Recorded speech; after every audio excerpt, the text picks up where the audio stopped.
So thank you to Barbara and TAWG for inviting me, and thank you so much for being here today. I really appreciate it. Nice to see some familiar faces here as well.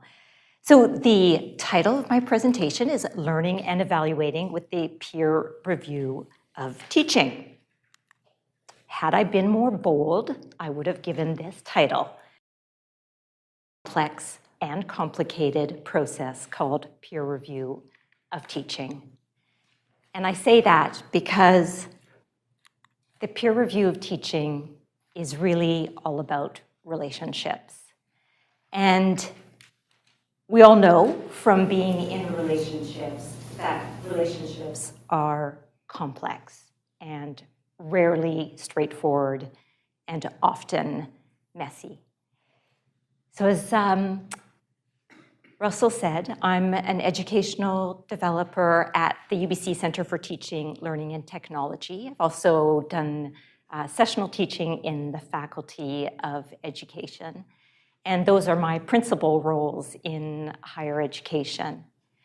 I came to peer review of teaching about 10 years ago when UBC started to offer workshops for faculty members and other people who were involved with peer review of teaching. So there were people doing formative peer review. There was a recognition that people didn't necessarily know what they were doing when they were doing peer review of teaching, and that some sort of training or support could be helpful. So two of my colleagues, Alice Cassidy and Jan Johnson, developed a workshop and invited me to co-facilitate those workshops. So that was my entry into peer review of teaching. And then shortly after, I started my PhD, and being somebody who sees the world through relationships, I thought it would be really interesting to take a look at the relationship between summative peer review of teaching and professional growth in teaching. So that was the area of my dissertation, was looking at those connections. And then, so that's been almost 6 years since that finished. And since then, I've remained actively involved in peer review of teaching. So I lead the formative peer review of teaching team, as Russ mentioned, and work with a number of different departments on campus to help them in various ways with their peer review of teaching. I'm also involved with the summative initiatives at UBC. So that's a little bit about my background. And then outside of work, I enjoy spending time with my two teenagers. I love being active outside, love to read, and then I also recently started singing. So that's a big deal for me because I've been terrified of singing. So that's a little bit about me, and wanted to outline, I wanted to ask you actually at this point to find an elbow partner. So find someone close to you, and if you know the person close to you, then find someone who's a few elbows away. And I'd like you to give your name, department, school, and why you're here, but go a little bit further than I wanted to learn about peer review of teaching. So if it means having to get up and stretch or turn back, please take just a few minutes to introduce yourself to someone close to you.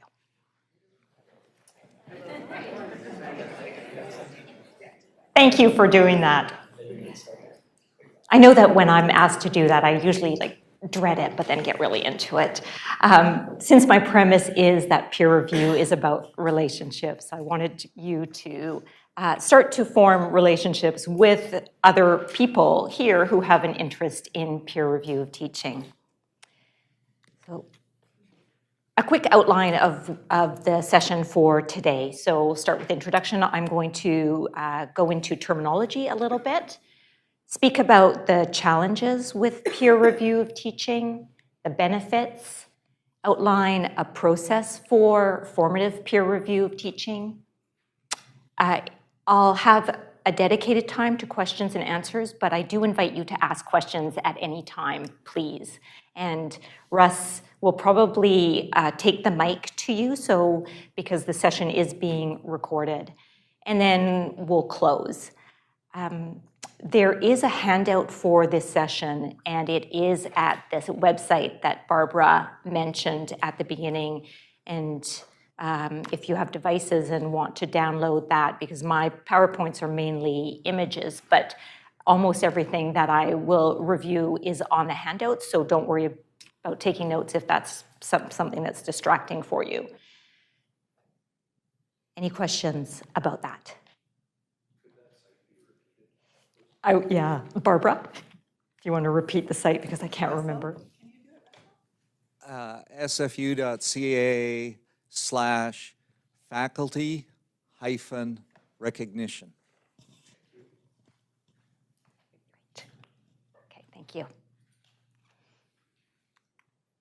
So let's take a look first at some definitions. These are two of many definitions of the peer review of teaching, and we will come back to them a little bit later.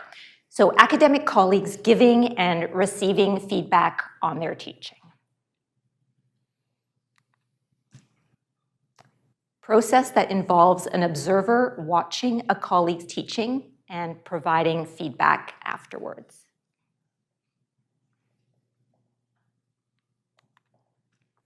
There are many reasons that an institution might adopt peer review of teaching. One is that it's thought to promote good teaching. And clearly, when there's good teaching, one hopes that that will also foster student learning. Another reason that's commonly cited is to establish a culture of teaching. And what do we mean by that? We mean a place that values teaching, where people talk about teaching, research their teaching. There's also a fair bit of literature that says that peer review of teaching can foster collegiality. It also encourages reflective practice. I should say also that all of this is based on the literature. It's not me making this up, so wanted to say, and then there are references on the handout. And one of the principal reasons that peer review of teaching is adopted is, of course, to supplement the student evaluations of teaching. So we know that when there's only one data point for evaluating teaching, that is a fairly, that's considered a fairly weak evaluation system, that ideally you have multiple points, multiple data points to evaluate teaching. And so when there's only the student evaluations of teaching, quite lopsided, you're only getting the student's perspective, and I know your next speaker will be focusing on the student evaluations of teaching, but a strong system for the evaluation of teaching consists of typically the peer review of teaching, the student evaluations of teaching, and then also self-reflection through the teaching dossiers. So that is typically what is recommended as best practices for the evaluation of teaching, is to be having these multiple points. So that is a major incentive for an institution introducing peer review of teaching.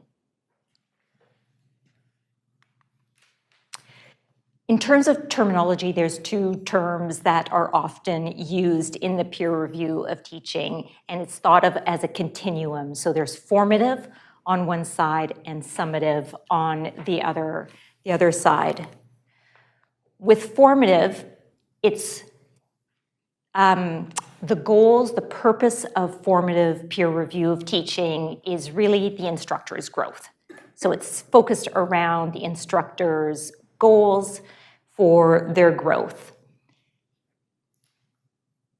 The privacy level, when I talk about privacy, is confidential. So if I were to review your teaching, and I were to write up some notes, then they belong to the instructor, to the faculty member, and it's up to the faculty member if that person wants to put it in their dossier, if they want to submit it to their head, but it's really the faculty member, the instructor, who decides that.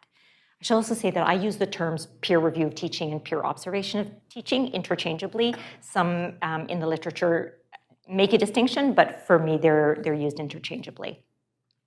So that's the formative. The summative, the purpose of evaluation, tenure, promotion, merit, reappointment. That is the purpose of summative peer review of teaching. The focus, when I say criteria, is that ideally there's some sort of protocol that is being used in the process. And often these are developed either at the departmental or faculty level. And then it's public in that the ultimate outcome is shared. It's shared with tenure and promotion committees, with subcommittees.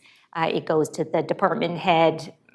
Sometimes, depending on the institution, the dean might see it. So it is a public document in that way. Any questions about that? Okay. So one might think that with formative and summative, you've got all bases covered, right? You've got the professional growth, you've got the evaluation, like perfect system, right? I love peer review of teaching, but that's clearly, I shouldn't say clearly, that is often not the case. Usually, what happens with peer review of teaching is that people sense, they have a feeling of like, I'm done in. You know, this is not something that I'm rejoicing about, or they're resistant. Now, I got to do it because it's in the policy, but yeah, I really am not happy about this. Is this the reviewer or the reviewee? Yeah, good question. It's both. Yeah. For different reasons, but yes, good question. Or they're terrified. Like it is really, people feel a lot of anxiety around peer review of teaching, and the anxiety is not just in summative peer review of teaching, it's also for formative, and the anxiety can be felt from the reviewer's perspective or the reviewee's perspective. So, yeah, all around, these are some of the emotions that people feel around peer review of teaching.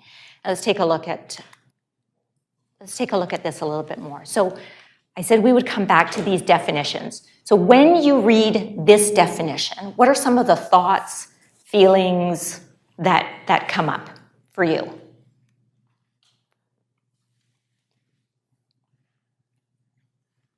Yes? Well, in terms of sort of fear or anxiety, in terms of fear or anxiety, maybe I'm wondering how qualified certain people are to judge my teaching. Yeah. Especially if they're maybe not from my area. Exactly. Great. Something. Yeah. Immediate concern. Good. Other thoughts, feelings that you might have based on this definition?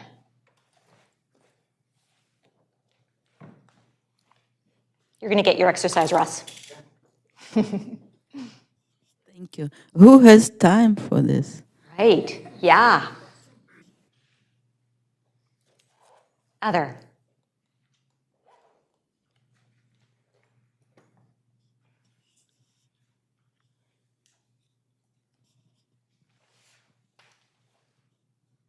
Okay, let's look at the other. Oh, yeah, go ahead. No, go ahead. I actually feel quite comfortable, especially if for a formative evaluation, especially for formative, I don't mind if my observer or reviewer is even from another discipline, just to give me a bigger perspective of teaching. Yeah. For evaluation reasons, I may feel a bit nervous, and I would prefer to have someone from my own discipline who is a good teacher. Yeah, so I'm excited. Like I get to actually get feedback on my teaching. You know, it doesn't all have to be doom and gloom and dread, right? So, but there's the question about time. There's the question about qualifications. So let's look at this one. This is slightly different. Process that involves an observer watching a colleague's teaching and providing feedback afterwards. Does that either generate other kinds of questions or feelings for you?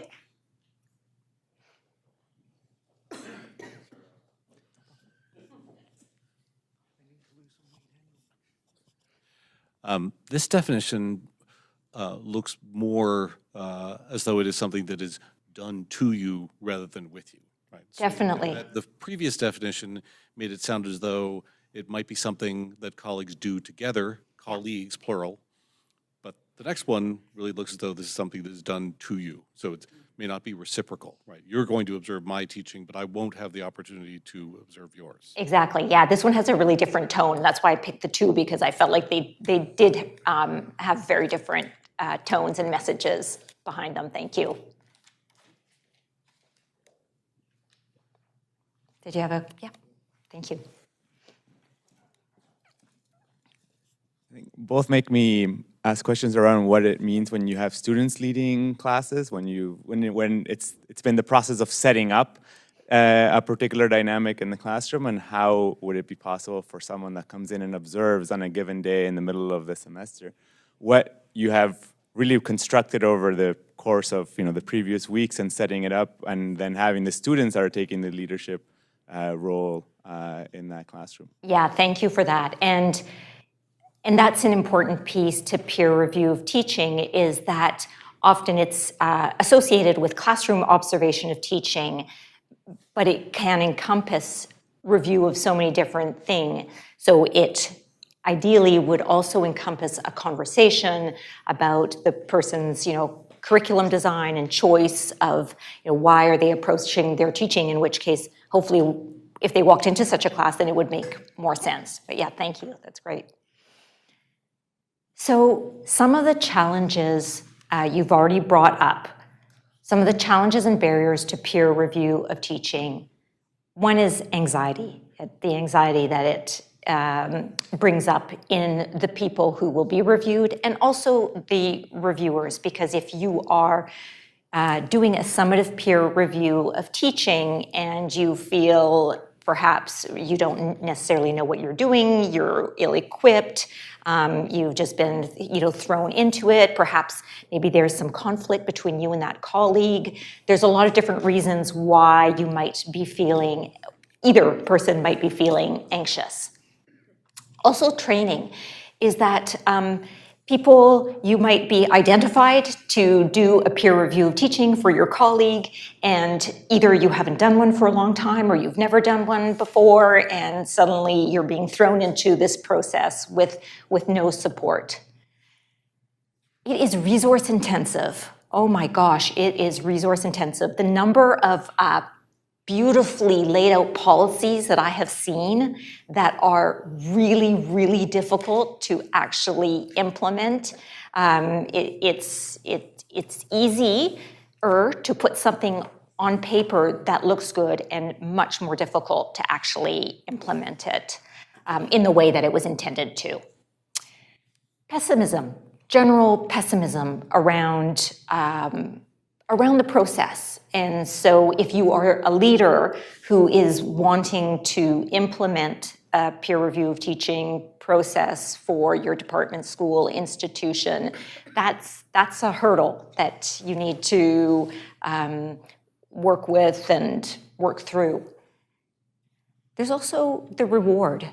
We are in institutions where research may be more highly valued than teaching, and so some of the pessimism comes from that too. So I'm going to spend all this time doing a peer review. In the end, they're just going to look at the number on the student evals, and no one's going to pay attention to the peer review of teaching report, and yet we've done all this work. And so that is also a truth that we need to work within.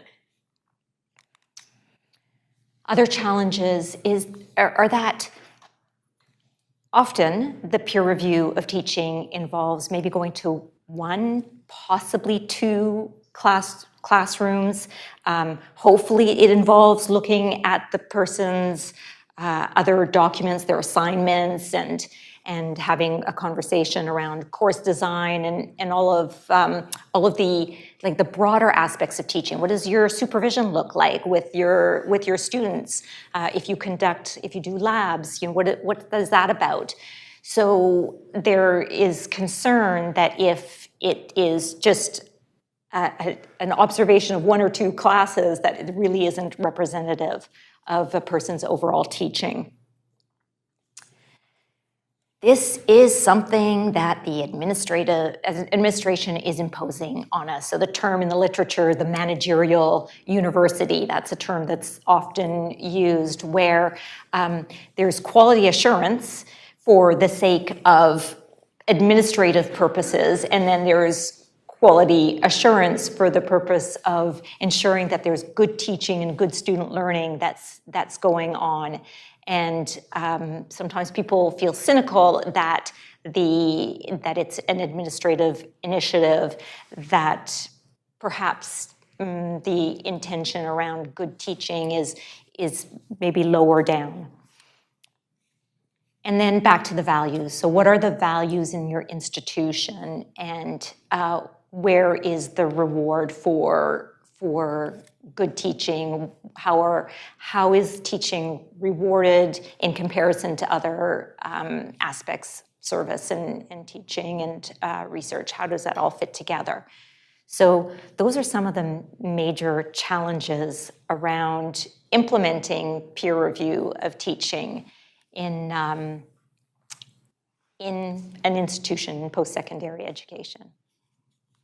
There are, however, reasons to do it, and that is why many institutions across North America, Australia, have really been implementing these large-scale initiatives to do with peer review of teaching. So one benefit is that it generates dialogue about teaching. So peer review of teaching can get people talking about teaching, which then also affects the overall culture, because often we're in this pedagogical solitude, right? We unless you're in a discipline where there's multiple instructors who are planning and offering a course, you may be designing your course on your own, teaching on your own, assessing on your own, and the opportunity to have a conversation with your colleague that maybe is slightly longer than a hallway conversation perhaps can be limited. A peer review of teaching process can generate that dialogue and foster a culture of teaching. It's also, in some cases, linked with more scholarly approaches to teaching. So you might get curious about something and then want to investigate it further. And so the peer review of teaching can promote scholarly approaches to teaching. It can enhance collegiality in a unit, in a department. And overall, all of this is a way to disseminate effective teaching practices. Because if I go into your classroom and I see you doing something amazing or something intriguing, and perhaps I try it out or we talk about it, it will spread in ways that would not be possible if a colleague were not there to be able to experience that. So the overall aim of enhancing teaching and learning by spreading effective teaching practices is one of the main potential benefits, right? Because we don't know that it's going to happen like that, but these are potential benefits of the peer review of teaching, and there is a lot of literature that has shown that there are cases where this actually comes into effect, and in other cases, not so. Any questions at this point?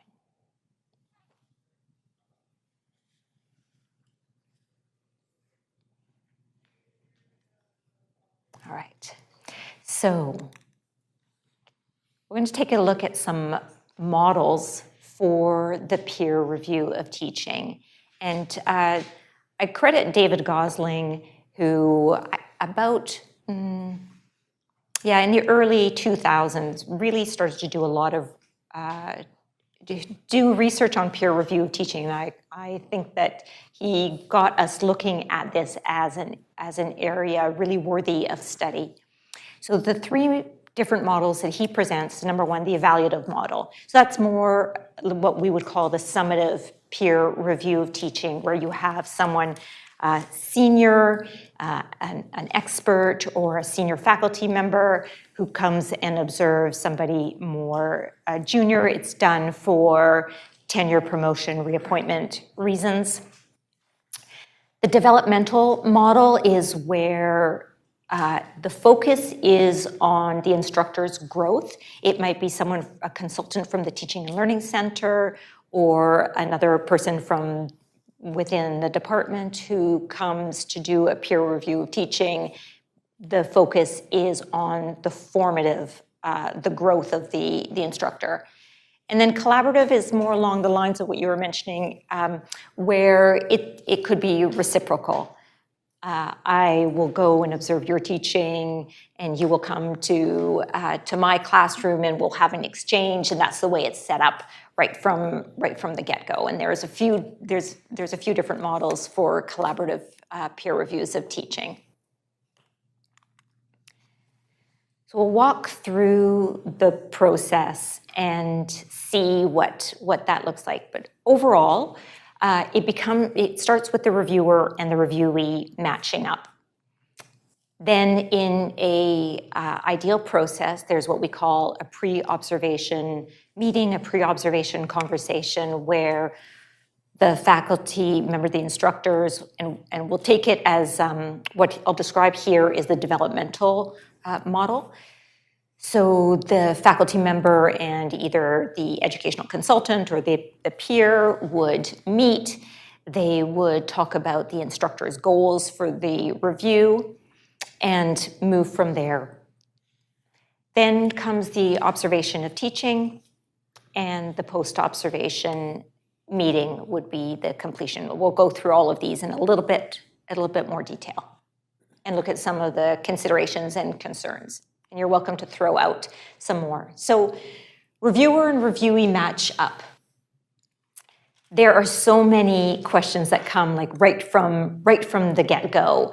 Is it necessary for this person to have content expertise? Is this person senior to me, and in what ways? What is important in the matching up?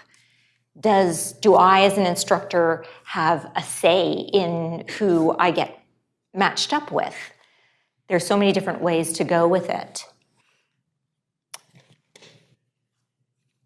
The questions around power, trust, relationship are so fundamentally important to peer review of teaching, and there's so many different ways that manifests throughout the process.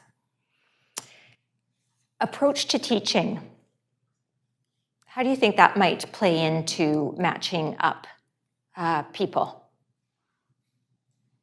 Sorry, Russ, I forgot you have to run around with a microphone. Yes.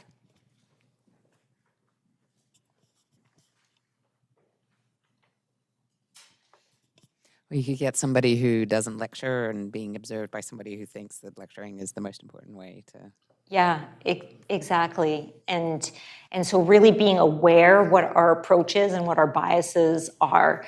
So thank you for that.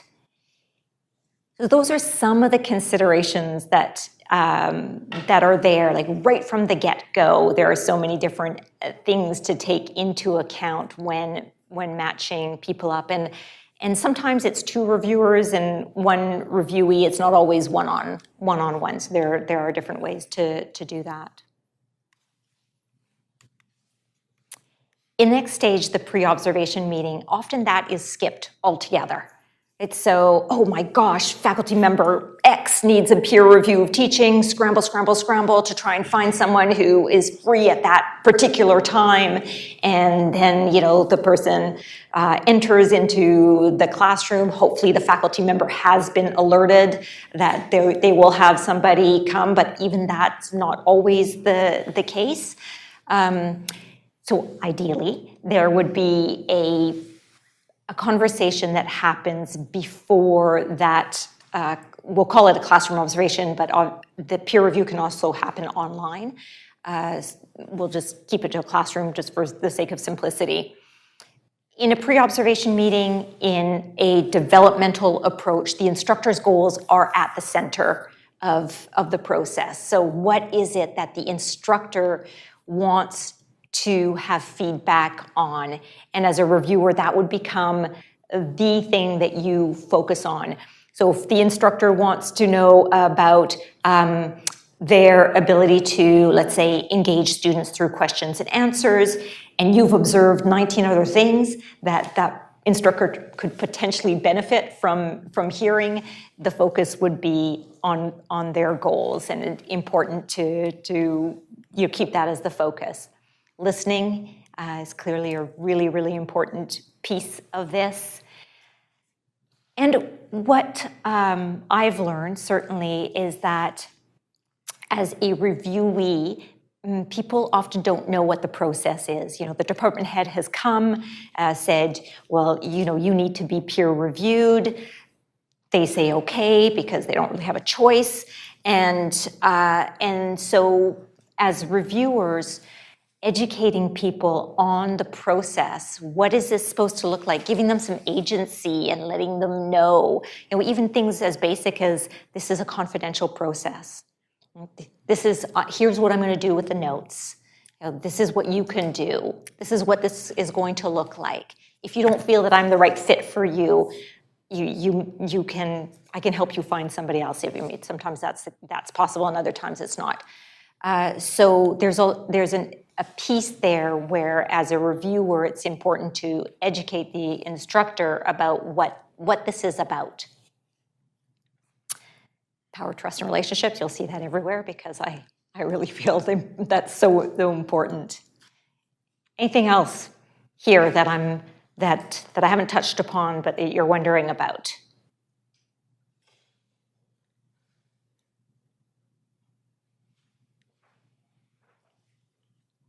Okay. Then there's the observation of teaching. Where am I going to sit? Do the students know that I'm coming? These different things. If the students are doing active learning, can I jump in, or would you like me to stay back? Am I going to ask the students? Am I going to have a bit of time to ask the students for their comments? At the end of the class, sometimes people do that as part of a peer review of teaching. The instructor leaves, and then the reviewer asks a few questions. The question of protocol. So by protocol, I mean, are there criteria? Is there a form that, as a reviewer, I need to be paying attention to? And this is where the departmental norms come in, because a form in science might look very different than a form in humanities. The science forms tend to have lots of boxes and numbers, and then the forms in humanities tend to be more open-ended and invite qualitative comments. It's not, that's a generalization, but that tends to be some of the distinctions that I have seen. Because what those forms tell you are what is the criteria for good teaching in this context. Because good teaching looks different, as we know, in different disciplinary contexts. There are clearly lots of overlaps, but if you walk into a classroom observation of teaching and it's not a disciplinary context that you're familiar with, having that as a guideline is helpful. So that's one of the things that you find out in your pre-observation meeting. Is there a form? What does good teaching look like in your context? And in the post-observation meeting. So in the research that I did on summative peer review of teaching and professional growth in teaching, often the pre-observation meeting was missing, and often the post-observation meeting was missing. And so that is a sad thing. In the formative peer review of teaching, I would feel even more sad that if this were missing, because this is really the opportunity to have a conversation about what happened. And this is where the instructor and reviewer would share on what happened. The instructor would have a chance to reflect. The reviewer has an opportunity to to talk about what they observed. And every single review I have done and every single reviewer I've had a chance to chat with always learns from the peer review of teaching. I mean, they are learning, so it's not a one-way process, even if it's set up as a one-way process.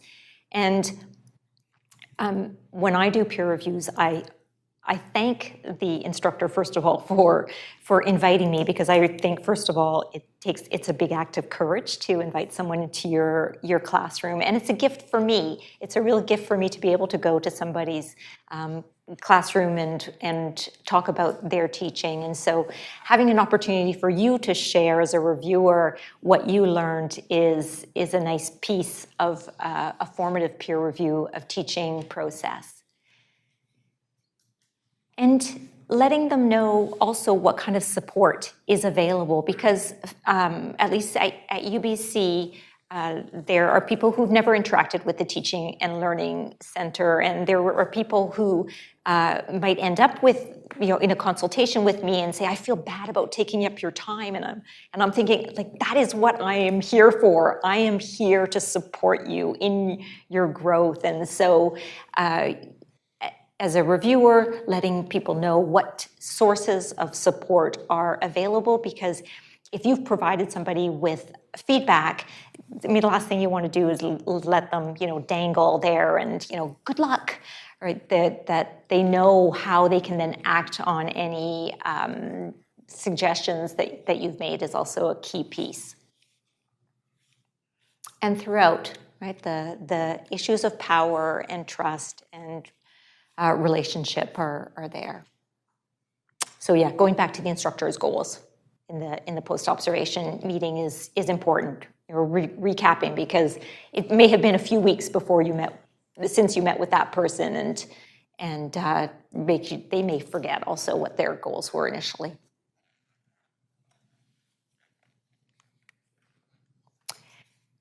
That's a developmental model. In a collaborative model, it's set up right from the get-go as a reciprocal process. So I'll come and observe you, you'll come and observe me, and there's a few different ways this can be done. It can be done as a one-on-one. There's also what's called teaching squares, where people, let's say 4 faculty members will, at the beginning of a term, decide that they will come and observe each other's classes. And after they do that, so after one set of observations, or either at the end of the term, they'll come together again, but the feedback will not be on the instructor's teaching. It will be exclusively on what I learned by observing your teaching. So the focus is really on what I am taking away as an observer. So teaching triangles, it's the same idea with 3 people. And then there's open classrooms. Do you have open classroom at SFU? Do you do that initiative?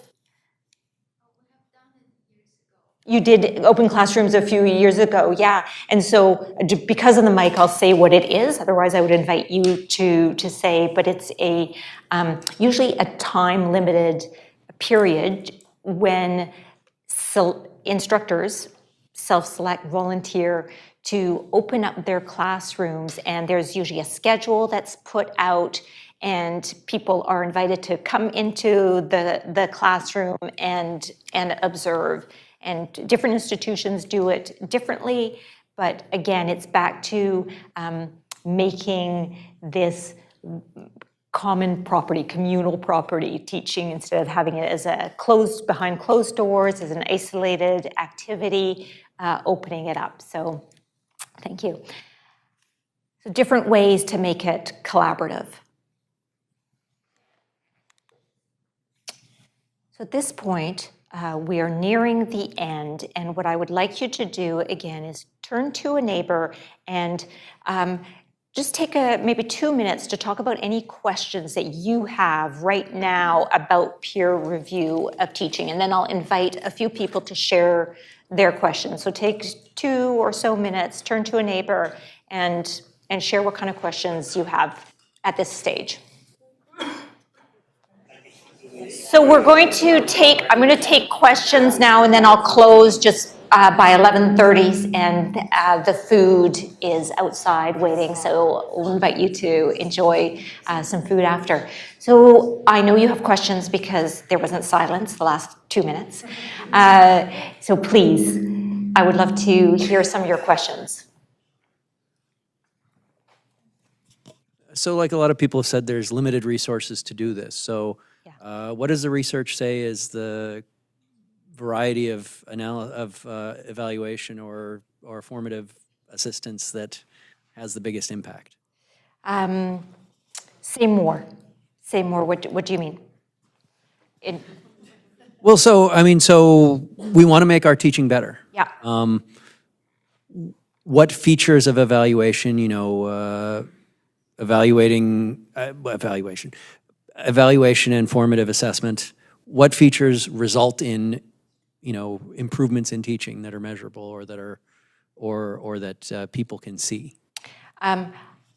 It is very difficult to establish that peer review actually enhances teaching and student learning because there's so many factors that come into it. So this is a difficult question to answer in terms of, is there a process that has demonstrated that teaching is enhanced? There are studies, qualitative studies, where people's self-reports have said, yes, I've made modifications to my teaching based on observing somebody or based on getting feedback, and for my own professional growth, it has been a beneficial process. But in terms of evidence and a clear process, there is no research that is really definitive. Yeah. Does that answer your question? Yeah, I had a follow-up question. Okay. On that. Thanks. So, right, there's a lot of evidence coming out right now that's indicated that teaching evaluations have bias, have a measurable bias in them. And that's a concern of ours with peer evaluation, right? Not all of my peers are the most sensitive people in the world. And so is there any information on bias in peer evaluation? Yeah, great. Great question. Yeah, it is not an objective process. Peer review is absolutely not an objective process. And so there's so much subjectivity in there. And I think I have seen maybe some claims where they attempt to say that there's more, or not that there's more objectivity, but that there's some objectivity because of the criteria. Someone walks into a classroom, but I don't believe it. And I think that a lot of the literature recognizes that. It's a fault, every way you look at it, yeah. I work on the student evaluation of teaching and courses here, and I'm wondering if you've come across any research or any work of your own where you've connected the peer review questions to the student experience data, and kind of, so you can really look at those two perspectives together and see how they differ or see how they're the same. Yeah, I haven't done any research in there, in that area. So your question is around whether possibly the data you get from those two might be either similar or different. Is that part of it? How to measure the experiences, right? To see, like, it's okay that students might experience that teaching. Yeah. So how to measure the experiences from those two perspectives. Students might perceive the teaching experience a very different way than another teacher would, or that the teacher themselves would experience. But getting around the sort of same, how to measure those different perspectives and compare and contrast them and actually talk about them relative to one another to get a whole picture. Right, and I think that is one of the main reasons for doing peer review of teaching, is because the research in the area has recognized that students are able to be experts in providing feedback on certain aspects. Peers can provide feedback from a different perspective that the student would not be able to. I mean, content expertise, would clearly be one example. Course design would also be another example. Whereas the student evaluation of teaching is often, the student's reaction to or personal interpretation of what's going on. So that's more what I have seen in the literature, is really positioning it that way rather than trying to marry them or see the overlaps. So I'm sure there are some studies that have looked at where the opinions might be different or the same. Yeah, thank you. Actually, I had a very related question, which is around I'm still looking for what are the things that are best evaluated by peers and the things that are best evaluated by students, and what are the things that need to be evaluated in a different way. Is there some sort of clear guidelines or some kind of guidance around what are the kinds of things that we should be trying to do through peer evaluation, or that would be best done through peer evaluation, I should say? Yeah, so one would definitely be around content. If you have a peer who has the same disciplinary expertise, but even within a discipline, there's such huge range. Course design is another very big one, because a student would not be able to appreciate the thought and the ideas that go into designing a course. I have seen lists, and I would need to go back and see how they are delineated, though, and I could certainly follow up with you about that. And if you leave me your card, I could try and uncover some articles that have talked about that specifically. But there is recognition, clearly, that there are some things best evaluated by peers and others by students. Yeah. Thank you, Isabel, for the very informative presentation. Thank you. Speak up, please. We can't hear you. Oh, okay. There's the mic. I hope it works. Okay, that's better. So thank you for the presentation. My question is, how do we define what is teaching? I know it is kind of a philosophical question, but I think it has very practical implication. Because when you look at our faculty, they do many things directly have to do with teaching. And when we send observers to the classroom, we're only seeing the tip of the iceberg. For sure. So the wide ranging of activity people do around teaching, how do we actually review, evaluate, improve, and acknowledge that? And in the literature, there's this notion to consider teaching as a meta profession. And I think that really should be considered in a big way. For example, as a teacher, you do a lot of things at the individual level for your course to improve your pedagogical approach, so on and so forth. But there's also a social level. How do we acknowledge that? Contribution to the curriculum work and contribution to courses that serves thousands of students, multiple sessions, which requires a lot of organization.